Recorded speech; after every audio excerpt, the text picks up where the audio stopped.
بسم الله الرحمن الرحيم. Dari Jarir bin Abdullah berkata, Aku telah membaiat Rasulullah untuk menegakkan salat, menunaikan zakat, dan menasihati kepada setiap muslim. Hadis riwayat Bukhari, hadis nomor 55. Dari Jarir bin Abdullah berkata, ketika Al-Mughirah bin Syu'bah meninggal, sambil berdiri dia memuji Allah dan mensucikannya, berkata, wajib atas kalian bertakwa kepada Allah satu-satunya dan tidak menyekutukannya, dan dengan penuh ketundukan dan ketenangan sampai datang pemimpin pengganti, dan sekarang datang penggantinya. Kemudian dia berkata, mintakanlah maaf kepada Allah Subhanahu wa Ta'ala buat pemimpin kalian ini, Al-Mughirah, karena dia suka memberi maaf.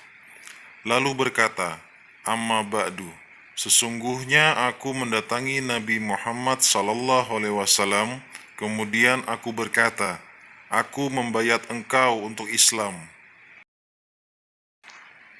Lalu Nabi SAW memberi syarat dan menasihati kepada setiap muslim. Maka aku membaiat beliau untuk perkara itu, dan demi pemilik masjid ini, sungguh aku akan selalu memberi nasihat kepada kalian.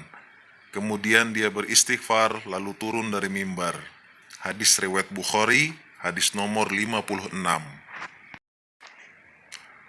Abu Hurairah ia berkata, ketika Nabi SAW tengah berbicara kepada suatu kaum dalam suatu majelis, tiba-tiba datanglah seorang Arab Badui seraya bertanya, kapankah hari kiamat tiba? Namun Nabi SAW tetap melanjutkan pembicaraannya. Sementara itu, sebagian orang ada yang mengatakan, beliau mendengar perkataannya, akan tetapi beliau tidak menyukai apa yang dikatakannya itu. Sebagian yang lain mengatakan bahwasanya beliau tidak mendengar perkataannya. Hingga akhirnya ketika Nabi SAW telah menyelesaikan pembicaraannya, beliau bersabda, di manakah orang yang bertanya tentang hari kiamat tadi? Yang bersangkutan pun berkata, aku wahai Rasulullah. Maka Nabi SAW bersabda, apabila sudah hilang amanah, maka tunggulah terjadinya kiamat. Orang itu bertanya, bagaimana hilangnya amanah itu? Nabi SAW menjawab, jika urusan diserahkan kepada yang bukan ahlinya, maka tunggulah terjadinya kiamat. Hadis riwayat Bukhari, hadis nomor 57.